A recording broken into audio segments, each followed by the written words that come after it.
Ada orang mengatakan bahwasanya maulid Nabi ento tidak ada di zamannya Rasulullah, salah, berarti tidak belajar ento.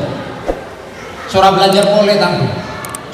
Di zamannya Rasulullah ada seorang sahabat paman Rasulullah namanya Abbas bin Abdul Muthalib. Ketika melihat indahnya Rasulullah, Abbas minta izin kepada Rasulullah, ya Rasulullah, izinkan aku ingin memujimu. Bahasa Nabi lakon sampean makin itu adalah memuji qasidah.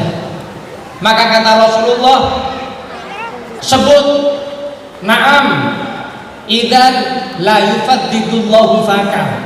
Kalau begitu gigimu akan dijaga oleh Allah Subhanahu wa taala. Makanya dalam riwayat Abbas bin Abdul Muthalib sampai tua giginya enggak ada ngopong karena senang memuji qasidah kepada Rasulullah sallallahu alaihi wasallam. Maka namun sampean ngatui orang-orang itu saya tak seneng maulid, Abbas giginan tuh asopak kan. Mau asopak berarti tak arsa maulid, tak arsa sholawat kepada kanjeng Nabi Muhammad sallallahu alaihi wasallam. Maka dikatakan oleh Abbas, wa anta lamma wulidta asraqatid diyau. Ya Rasulullah, ketika kau dilahirkan oleh Allah Subhanahu wa taala, dimunculkan ke muka bumi ini, cahayamu itu menyeluruh kepada semua penjuru dunia. Wa nahnu fi dzalika diyai wa fin nuri sublar rasadin ahtariku, dan kami dengan cahayamu tersebut mendapatkan petunjuk daripada Allah Subhanahu wa taala. Sayyidina Hasan bin Sabit, seorang sahabat, memuji Rasulullah sallallahu alaihi wasallam, wa ajmalu minka lam taraqattu ainun wa ahsanu minka lam talidin nisa'u khuliqta mubarra'an min kulli aibin ka'annaka qad khuliqta kama tasa'u. Ini biasanya yang dibawakan oleh para mursyid-mursyid ini. Katanya Sayyidina Hasan bin Sabit, Sayyidina Hasan bin Sabit itu sedulunya itu adalah orang kafir, disewa oleh Abu Lahab dan teman-temannya. Hei Hasan, kau saya sewa, kemudian kau caci nih Muhammad, cari aib kejelekannya Muhammad. Maka datang Sayyidina Hasan bin Sabit ke hadapan Rasulullah SAW. Ketika dilihat Rasulullah dari atas sampai bawah, Hasan bin Sabit mengatakan, demi Allah, saya tidak melihat di dalam orang ini, yaitu Nabi besar Muhammad, aib sedikit pun dan kekurangan apapun. Sampai bila mengatakan, wa ajmalu minka lam taraqattu ain. Ya Rasulullah, ketampananmu, keindahanmu tidak pernah dilihat oleh mata siapapun. Wa ahsanu minka lam talidin nisa'u, keindahanmu tidak pernah dilahirkan oleh wanita manapun kecuali Siti Aminah. Ka'annaka qad khuliqta kama tasa'u. Ya Rasulullah, kau lahir seakan-akan kau itu menciptakan dirimu sendiri.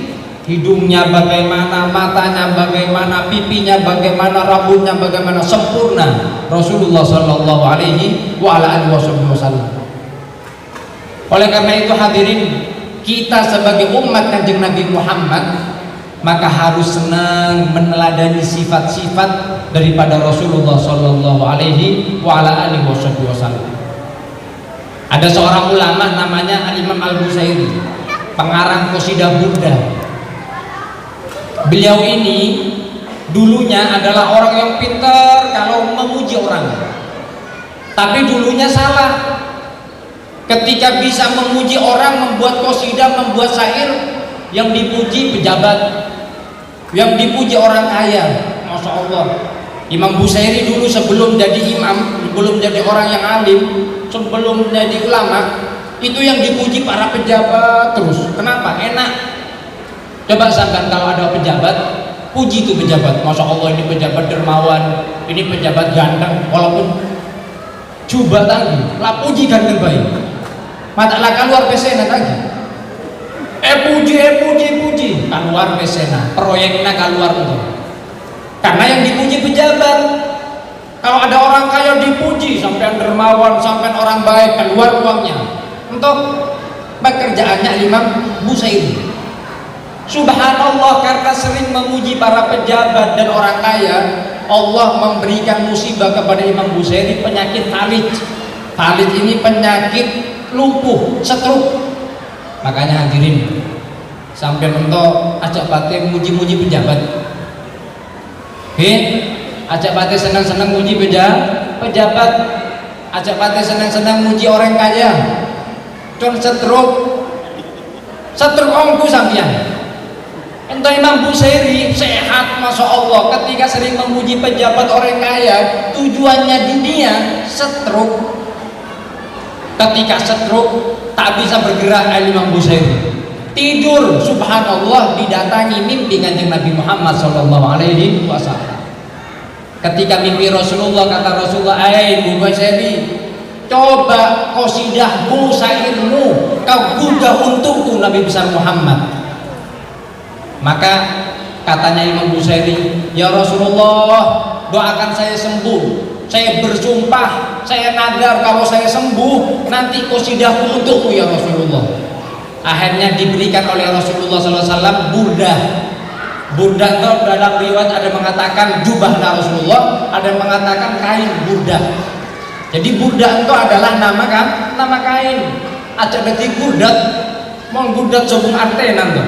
Burdah diselimutkan kepada Rasulullah SAW. Setelah diselimutkan sembuh Imam Busairi. Semenjak itu Imam Busairi menggugah qasidah burdanya, amin tadakuri jirani bidi salami madad amjad anjara min muklatif bidami maula ya salli wa sallim daiman abada ala habibika khairil khalqi kullihim.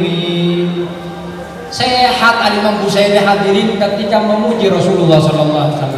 Makanya katanya ulama, kalau ada di antara kita yang sakit, lumpuh, stroke, sakit apapun, undang tukang qasidah, nasid, suruh baca burdah. Wong stroke dangdutannya tambah stroke. Setruk kayak dangdut tambah setruk sampean, setruk sakit, undang bacakan burdah fa insyaallah dengan niat untuk mendapatkan kesembuhan. Dengan wasilahnya Rasulullah akan diberikan kesembuhan.